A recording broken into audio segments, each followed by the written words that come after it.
Hola, somos Bibliar. Génesis 13, 1 a 14, 20. En nuestro recorrido bíblico llegamos hoy al capítulo 13 de Génesis. En este capítulo vemos el regreso de Abraham de la tierra de Egipto. Lot le acompaña a la tierra prometida. Luego Lot se separa de Abraham y va a Sodoma. Dios aparece a Abraham por tercera vez. Mientras que Abraham esté en la tierra de Egipto y mientras esté con Lot, Dios no se le aparece, pero al regresar a la tierra prometida, y cuando se separa de Lot, entonces, Dios sí se le aparece. En Génesis capítulo 13, versículos 1 al 4 leemos: 1 Subió, pues, Abraham de Egipto hacia el Negev, él y su mujer, con todo lo que tenía, y con el Lot. 2 Y Abraham era riquísimo en ganado, en plata y en oro. 3 Y volvió por sus jornadas desde el Negev hacia Betel, hasta el lugar donde había estado antes su tienda entre Betel y Ai. No te olvides de suscribirte, compartir y darle like, y Dios te bendiga abundantemente. Gracias por escucharnos. Abram y Lot habían viajado a Egipto debido a una hambruna en la tierra de Canaán. El faraón había tomado a Sarai, la esposa de Abram, para que formara parte de su casa, pensando que era la hermana de Abram.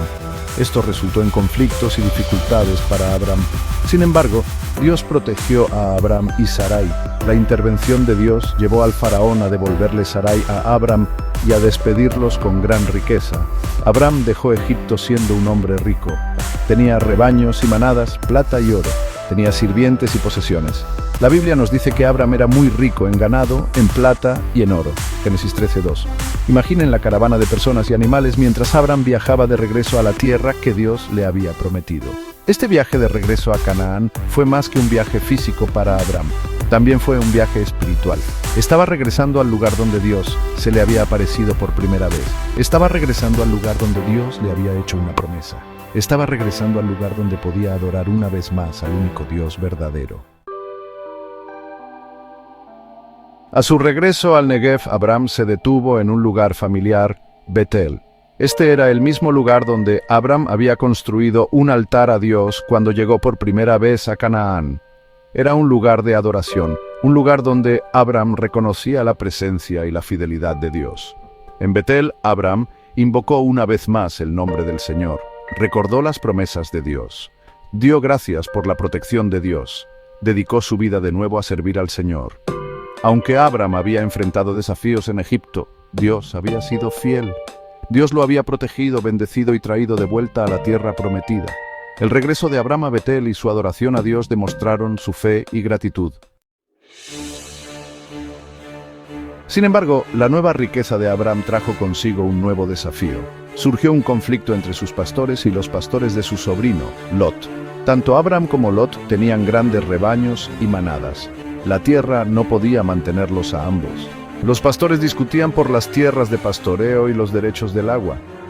Este conflicto no era solo por la tierra o los recursos. Era una prueba de carácter para Abram. ¿Se aferraría a su riqueza y posesiones? ¿O pondría primero las necesidades de su familia y su relación con Dios? Esta situación pone de manifiesto un problema común. A veces, la abundancia, en lugar de fomentar la unidad, puede llevar a la división. Es un recordatorio de que las bendiciones materiales pueden convertirse en una fuente de conflicto si no se gestionan con sabiduría y humildad. Sección 4. La atracción del mundo y sus consecuencias. Abram, en un notable acto de humildad y sabiduría, propuso una solución a Lot. No haya ahora altercado entre nosotros dos, entre mis pastores y los tuyos, porque somos hermanos. Génesis 13:8. Le dio a Lot la primera opción de tierra. Lot miró la tierra y vio la llanura bien regada del Jordán. Era fértil y exuberante, una tierra que prometía prosperidad y comodidad. Eligió el valle del Jordán y plantó su tienda hacia Sodoma, una ciudad conocida por su maldad. La elección de Lot revela la atracción del mundo. Eligió la prosperidad material por encima de la proximidad espiritual a Abram. Eligió lo que parecía fácil y cómodo por encima de lo que era correcto y piadoso. Esta decisión tendría graves consecuencias para Lot y su familia en el futuro. Sección 5. la reafirmación del Señor, un pacto renovado. Después de la partida de Lot, Dios se le apareció a Abram. Imaginen a Abram solo en la ladera de una colina contemplando la tierra. Acababa de regalar una gran parte de su riqueza y posesiones. Podría haberse sentido engañado o resentido, pero en cambio estaba en paz. Dios habló a Abram y renovó su pacto con él. Alza ahora tus ojos y mira desde el lugar donde estás hacia el norte y al sur, al oriente y al occidente, porque toda la tierra que ves la daré a ti y a tu descendencia para siempre. Génesis 13, 14, 15. Dios le aseguró a Abram que multiplicaría su descendencia como el polvo de la tierra. Le prometió la tierra aunque todavía no la poseyera. Esta era una promesa basada no en las acciones de Abram, sino en la fidelidad y la gracia de Dios. Abram vivía en un mundo de arenas movedizas y futuros inciertos, pero Dios se acercó a él con una promesa, un pacto que resonaría a lo largo de la historia. Dios habló a Abram, ordenándole que dejara su tierra natal y viajara a una tierra que él le mostraría. Esta tierra, prometió Dios, pertenecería a Abram y a sus descendientes como posesión eterna. Esta no era una promesa pequeña. Era un alejamiento radical de la vida nómada que Abram conocía, una vida definida por el movimiento constante y la incertidumbre. Dios le estaba ofreciendo a Abram un lugar al que pertenecer, un futuro seguro para las generaciones venideras. Sin embargo, esta promesa no era solo sobre la tierra física. Se trataba de la fidelidad de Dios, su compromiso inquebrantable con su pueblo elegido. Esta promesa, grabada en las páginas de las Escrituras, sirve como un faro de esperanza para nosotros hoy. Nos recuerda que Dios cumple sus promesas. Él es un Dios de pacto y fidelidad, y sus planes son siempre para nuestro bien. Dios no solo le prometió a Abram una tierra, Él definió sus límites exactos. Habló del gran río Éufrates, el río de Egipto y la tierra de los ceneos. Estos marcadores geográficos, familiares para la gente de esa época, eliminaron cualquier duda o ambigüedad sobre la extensión de la herencia de Abram. Esta especificidad revela una verdad crucial sobre el carácter de Dios. Él es un Dios de orden y precisión. No hace promesas vagas ni compromisos a medias. Cuando Dios hace una promesa, describe sus parámetros claramente, sin dejar lugar a confusiones o malas interpretaciones. Esta meticulosidad en las promesas de Dios debe llenarnos de confianza y seguridad. Nos dice que Dios tiene un plan y que lo ha pensado cuidadosamente. Así como definió meticulosamente los límites de la herencia de Abram, Él tiene un plan específico para nuestras vidas, un plan diseñado para llevarnos a su propósito final. La promesa de una tierra física a Abram sirve como una poderosa analogía para una promesa mayor y eterna, la promesa del cielo. Así como Dios le prometió a Abram un lugar real y tangible para llamar hogar, Él nos ofrece un lugar en su reino eterno, un lugar preparado para nosotros desde la fundación del mundo. El cielo no es un concepto abstracto o un reino nebuloso e indefinido. La Biblia lo describe como un lugar real, una ciudad con calles de oro y puertas de perlas, donde la presencia de Dios mora para siempre.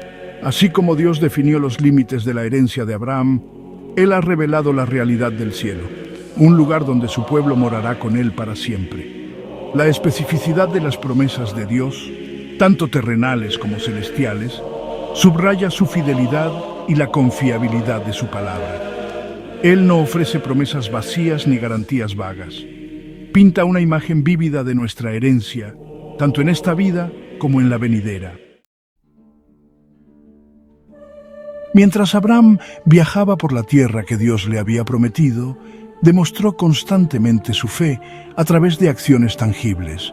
Construyó altares a Dios, representaciones físicas de su dependencia y adoración al Todopoderoso. Estos altares sirvieron como recordatorios visibles de la presencia y fidelidad de Dios en la vida de Abraham. Cada altar era un testimonio de la fe inquebrantable de Abraham en las promesas de Dios.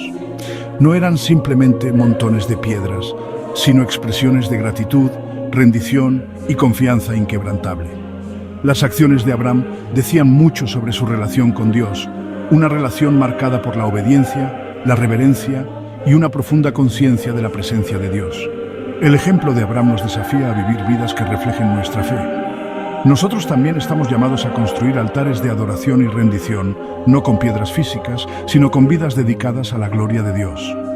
Nuestras acciones, como los altares de Abraham, deben servir como expresiones visibles de nuestra fe, señalando a otros hacia aquel que sostiene nuestra esperanza y nuestro futuro. El relato bíblico de la vida de Abraham no es simplemente una colección de historias antiguas. Está basado en la historia, corroborado por descubrimientos arqueológicos y registros históricos.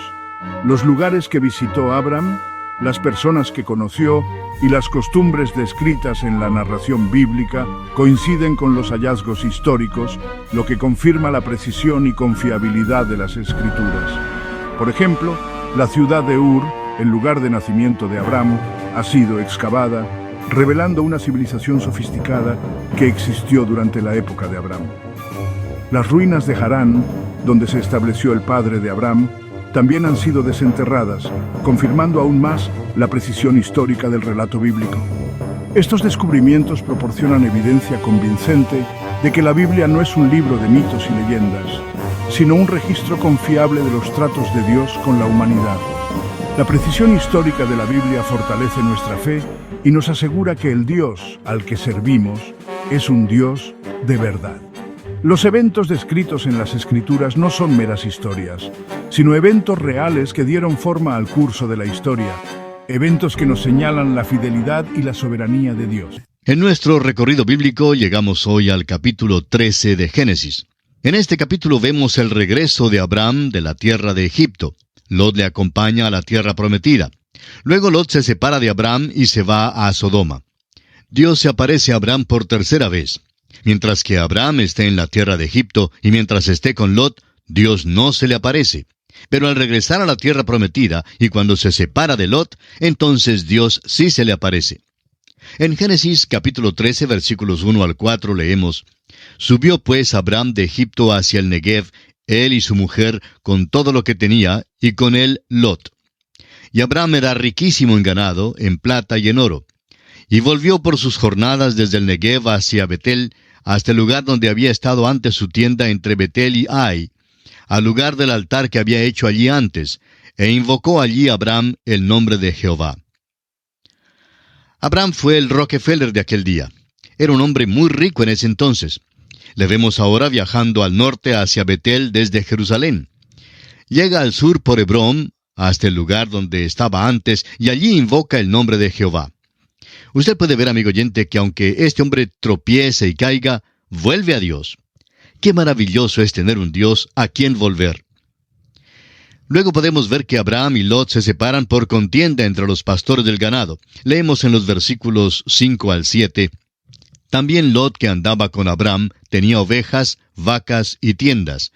Y la tierra no era suficiente para que habitasen juntos, pues sus posesiones eran muchas y no podían morar en un mismo lugar.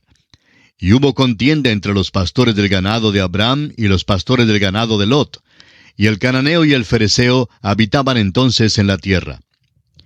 Usted puede ver, amigo oyente, que a Lot le fue muy bien en la tierra de Egipto y que él también era rico. La palabra de Dios es una palabra maravillosa, si solo dejamos que nos hable. Notaremos que Abraham adquirió dos cosas allí en la tierra de Egipto, y ellas le van a causar un dolor indecible. Una de las cosas que adquirió fue las riquezas. La otra fue una cría de egipcia que se llamaba Agar, y luego leeremos más acerca de ella. Aquí las riquezas son las que le causan dificultad. Abraham y Lot tienen que separarse porque hay contienda entre los pastores del ganado. ¿Notó usted que el cananeo y el fereceo habitaban entonces en la tierra? Los pastores de Abraham y Lot se peleaban, y ellos no lo aprueban. Pues el cananeo le susurra al fereceo: míralos, de nuevo se pelean. Entraron en la tierra y edificaron un altar al Dios vivo y verdadero. Por cierto que cuando primero llegaron aquí, estimábamos a Abraham y creíamos que era honesto y que hablaba la verdad. Pero véanlos ahora. Mira la contienda que tienen entre ellos mismos. No creemos que ahora el cananeo y el fereceo quedaran con una buena impresión acerca de Lot y Abraham. Amigo oyente, vamos a decir algo que a alguien le puede caer mal. No conocemos el lugar donde usted vive, pero si es como otros tantos lugares, incluyendo el mío también, Podemos decir que los metodistas, los bautistas y los presbiterianos no se llevan muy bien. Hay contienda. A veces en algunas iglesias hay pleitos internos. Los que no son creyentes afuera saben todo acerca de ellos. A lo mejor esas personas pensarán, bueno, si el Evangelio es así, prefiero no tener nada que ver con el Evangelio. Bien puedo fácilmente estar metido en pleitos fuera de la iglesia. No me hace falta ser miembro de la iglesia para buscarlos.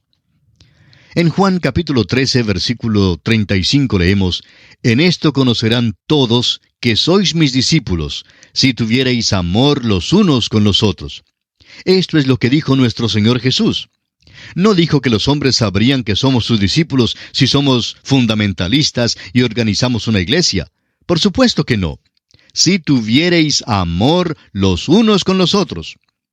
El fariseo y el cananeo, ellos sí saben cuando hay pleitos en las iglesias, amigo oyente. Hay muchísimas personas que hoy no son ganadas para Cristo por causa de los pleitos que hay en las iglesias. El fariseo y el cananeo estaban viviendo en la tierra, y todavía viven en la tierra, y están muy cerquita de la iglesia suya. Leamos ahora los versículos 8 y 9 de este capítulo 13 de Génesis que estamos estudiando. Entonces Abraham dijo a Lot, «No hay ahora altercado entre nosotros dos, entre mis pastores y los tuyos, porque somos hermanos. ¿No está toda la tierra delante de ti? Yo te ruego que te apartes de mí. Si fueres a la mano izquierda, yo iré a la derecha, y si tú a la derecha, yo iré a la izquierda». Es Abraham quien enfrenta el problema y hace la separación. Decimos que él es un gran hombre porque se requiere una nobleza de carácter para decir lo que le dijo a Lot. Abraham le pide a Lot que escoja lo que quiera, y él está dispuesto a quedarse con lo que sobre. En los siguientes versículos, comenzando con el 10 hasta el 13, leemos, «Y alzó Lot sus ojos, y vio toda la llanura del Jordán, que toda ella era de riego, como el huerto de Jehová, como la tierra de Egipto en la dirección de Zoar, antes que destruyese Jehová a Sodoma y a Gomorra. Entonces Lot escogió para sí toda la llanura del Jordán, y se fue Lot hacia el oriente, y se apartaron el uno del otro. Abraham acampó en la tierra de Canaán, en tanto que Lot habitó en las ciudades de la llanura, y fue poniendo sus tiendas hasta Sodoma. Mas los hombres de Sodoma eran malos y pecadores contra Jehová en gran manera. Lot escogió un lugar bello. Es interesante pensar que Lot vivía con Abraham en la tierra. Sin duda que Lot al llegar la noche subiría el faldón de la tienda donde dormía y echaría un vistazo diciéndole a su señora, «Mi amor, ¿no es una vista muy bella lo que vemos allá abajo?» Por la mañana se levantaría y diría, «Pues parece ser tan atractivo por allá. La hierba siempre se ve más verde en aquel pasto». Y cuando llegó el día en que Lot tuvo que hacer la decisión de a dónde ir, sabemos la dirección que escogió. Ningún hombre cae de repente. Siempre ocurre durante un período. Sube el faldón de la tienda y comienza a ponerla hasta Sodoma, y ese es el principio. Y alzó Lot sus ojos y vio toda la llanura. Y va hacia aquella dirección. Ese fue el más grande error que Lot cometió en su vida. Veremos más adelante lo que le sucedió a él, a su esposa y a su familia en la ciudad perversa de Sodoma. Leamos ahora el versículo 14. Y Jehová dijo a Abraham, después que Lot se apartó de él, «Alza ahora tus ojos y mira desde el lugar donde estás hacia el norte y el sur, y al oriente y al occidente». Esta es la tercera vez que Dios se aparece a Abraham. De nuevo le describe la tierra que va a darle. Al continuar Dios apareciéndosele a Abraham, y más tarde también a los otros patriarcas, Dios puso límites por todos lados de la tierra. En otras palabras, les puso una frontera y les señaló exactamente los límites de aquella tierra. Dios fue muy específico en cuanto a esto. Aquí mismo nos gustaría insertar este pensamiento. Los hombres deben deshacerse de los himnos que expresan que el cielo está en un lugar indefinido. Permítanos decirle, amigo oyente, que el cielo es un lugar verdadero. No es, como expresan unos himnos, una isla hermosa en alguna parte del más allá. Es un lugar muy definido. La palabra de Dios es muy específica, y en el libro de Apocalipsis Dios lo declara muy específicamente. Le pone un límite a su alrededor y podemos saber algo de él. Dios no trata con algo que es teórico, sino con lo que es real y verdadero.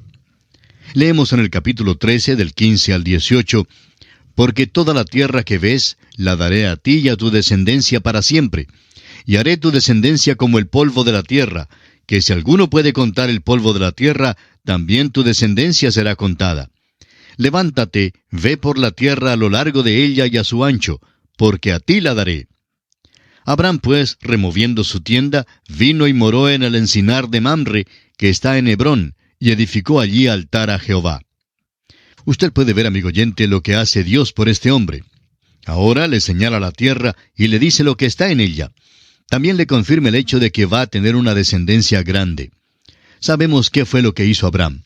Es muy interesante que en el rollo del Mar Muerto se describe esta porción particular del libro de Génesis. Nos da un relato directo de Abraham al caminar por la tierra a lo largo y a lo ancho de ella. Era una tierra maravillosa en aquel día. Vemos que Abraham se mudó de nuevo, pero donde quiera que iba, edificaba un altar. Siempre se podía saber dónde había estado Abraham. Él dejaba su testimonio. Los hombres han dejado una huella en la luna.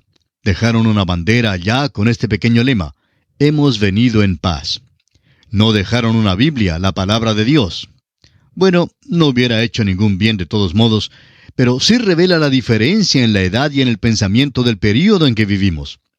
Lo importante para Abraham era un altar al Señor, y es exactamente lo que edificaba donde quiera que iba.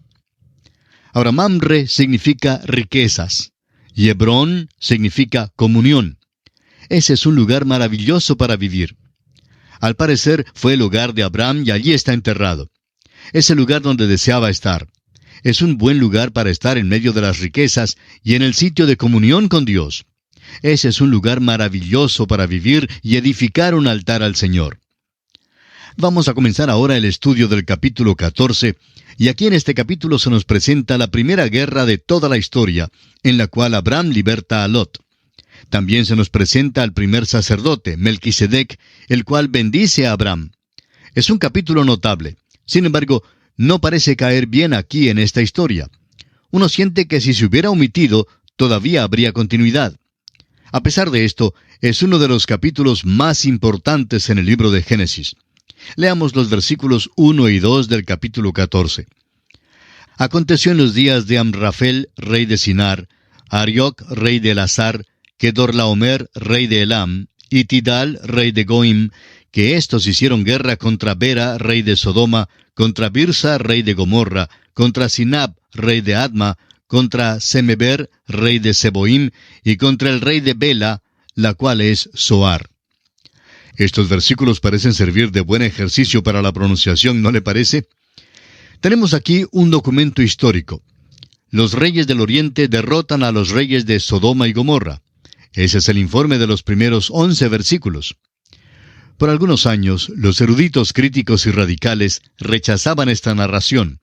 Decían que estos hombres no aparecen en la historia de ninguna manera, y puesto que no aparecían en la historia secular, esta era una historia ridícula.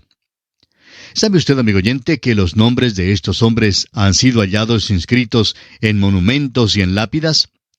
Por eso sabemos que sí existieron. En efecto, el nombre Amrafel, que se menciona en este capítulo, se lo conoce ahora con el de Hammurabi en una historia secular.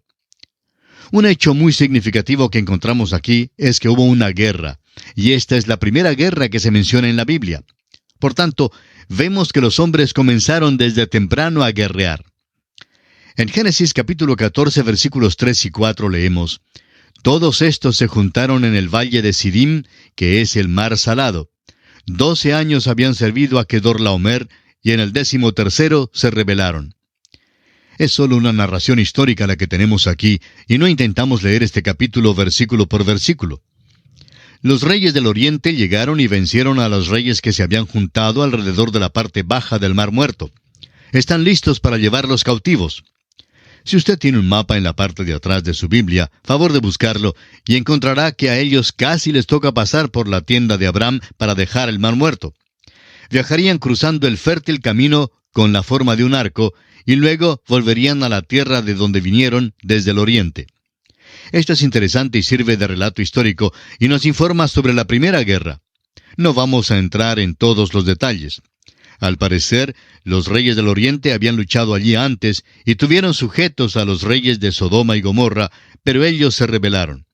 Esto causó que los reyes del oriente hicieran guerra de nuevo. Pero no creemos que la narración histórica sea el propósito principal del escritor al relatarnos esto. Lo significativo es que Lot estaba envuelto en esto, y Lot es sobrino de Abraham. Usted puede notar que Lot vivía en Sodoma y fue llevado cautivo. Como ya hemos sugerido, cuando los reyes del oriente salieron de la región de Sodoma y Gomorra, viajaron hacia el norte por la orilla oeste del Mar Muerto. Francamente, eso no queda demasiado lejos de Hebrón y Mamre, donde moraba Abraham. Usted puede pararse donde Abraham se paró en aquel día, y puede ver cualquier movimiento que tenga lugar por allá en dirección al Mar Muerto.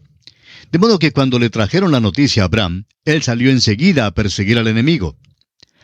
A continuación vamos a ver que Abraham vence a los reyes del oriente, libera a Lot y recobra los bienes. Leamos ahora los versículos 12 y 13 del capítulo 14 de Génesis. Tomaron también a Lot, hijo del hermano de Abraham, que moraba en Sodoma, y sus bienes, y se fueron.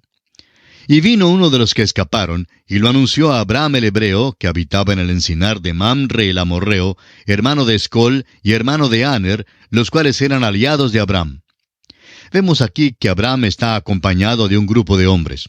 Realmente tuvieron que aliarse en aquel día por causa de la persecución del enemigo, o de la llegada de un enemigo, y entre muchos habría seguridad. Si no permanecían juntos, se ahorcarían solos. Leamos ahora el versículo 14 del capítulo 14 de Génesis. Oyó Abraham que su pariente estaba prisionero, y armó a sus criados, los nacidos en su casa, 318, y los siguió hasta Dan. Lo que nos sobrecoge aquí es la revelación de la grandeza de las posesiones de Abraham. En su propia casa le fue posible armar a 318 hombres. Esto es sin contar las mujeres, ni los niños, ni los ancianos. Además, Abraham está ocupándose de un negocio bastante regular en esa región, con grandes grupos de ganado, los cuales él criaba. Lleva pues a sus hombres y persiguen al enemigo hasta Dan, que queda en el norte. Leemos en Génesis capítulo 14, versículo 15 lo siguiente. Y cayó sobre ellos de noche, él y sus siervos, y les atacó, y les fue siguiendo hasta Oba, al norte de Damasco. Aquí se nos dice que los siguieron hasta Damasco. Usted puede ver en su mapa que este es un territorio grande. Al parecer, lo que hizo Abraham fue dividir a sus criados. Un grupo atacaría por detrás al perseguirlos.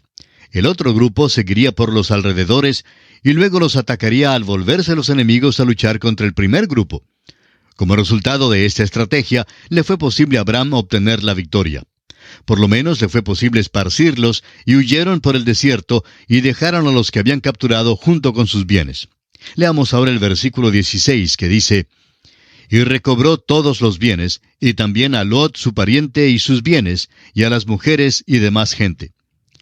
Es evidente que estaban llevándose a los hombres para que sirvieran de esclavos. Abraham ha libertado a estas personas. Por supuesto que lo hizo porque su sobrino Lot y su familia estaban entre ellos. Esa es la razón por la cual todo esto se describe aquí. Veremos otra razón al seguir nuestro estudio, pero no hay ningún capítulo que se excluya. Cada uno tiene un propósito. Este capítulo cae bien con la vida de Abraham y es importante que lo sepamos. Leamos ahora los versículos 17 hasta el 20. Cuando volvía de la derrota de Kedorlaomer y de los reyes que con él estaban, salió el rey de Sodoma a recibirlo al valle de Sabe, que es el valle del rey.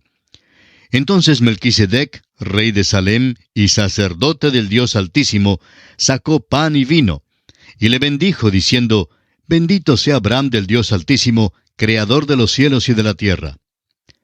El rey de Sodoma salió a recibirlo. Alguien más salió a recibir a Abraham, y es una buena cosa que saliera. Veremos que el rey de Sodoma va a poner en peligro a Abraham al ofrecerle una tentación. Estamos seguros que aquí todos tenemos algunas preguntas. En primer lugar, ¿de dónde vino este hombre Melquisedec? Simplemente llega a las páginas de la Escritura y saca pan y vino, trae una bendición para Abraham, y luego sale de la página de la Escritura. Eso es todo.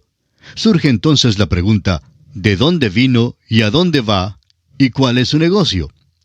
Todo lo que sabemos es que él es el rey de Salem y también sacerdote del Dios Altísimo. Ahora, ¿cómo se enteró él del Dios Altísimo? Pues lo supo de alguna manera, de alguna información que recibió de alguna parte. Supo de El Elión, el Dios Altísimo, el Creador de los cielos y la tierra. En otras palabras, conoció al Dios vivo, al Dios de Génesis 1, al Dios de Noé, al Dios de Enoc. Este es el Dios único, no es simplemente una deidad local. Leupold, en su libro sobre Génesis, dice que esta es una concepción estrictamente monoteísta. En su libro El origen de la religión, el Dr. Swammer dice que esto revela que existía el monoteísmo antes que el politeísmo. En otras palabras, todos los hombres tenían un conocimiento del Dios verdadero y del Dios vivo.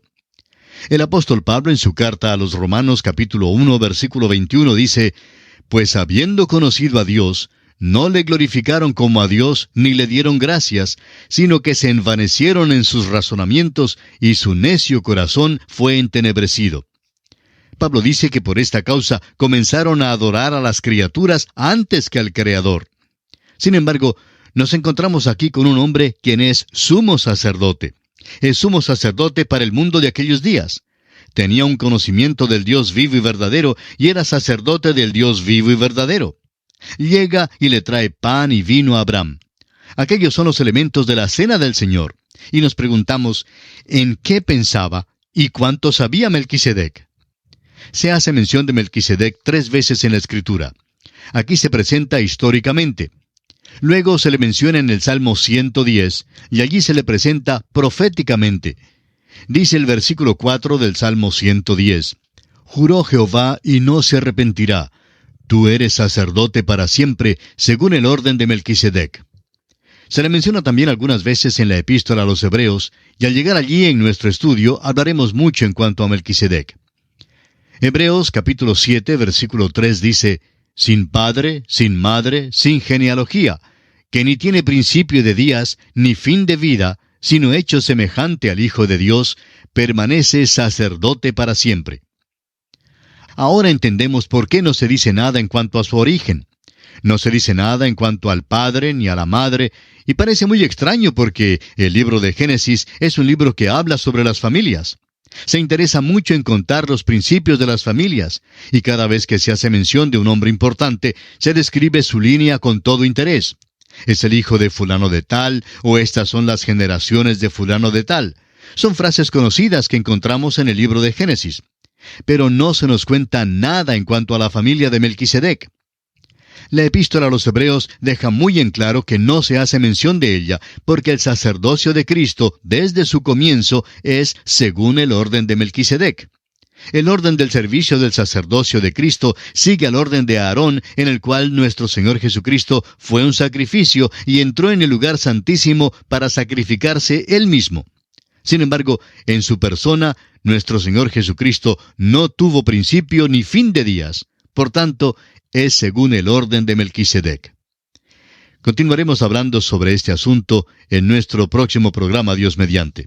Mientras tanto, es nuestra oración que Dios le bendiga abundantemente.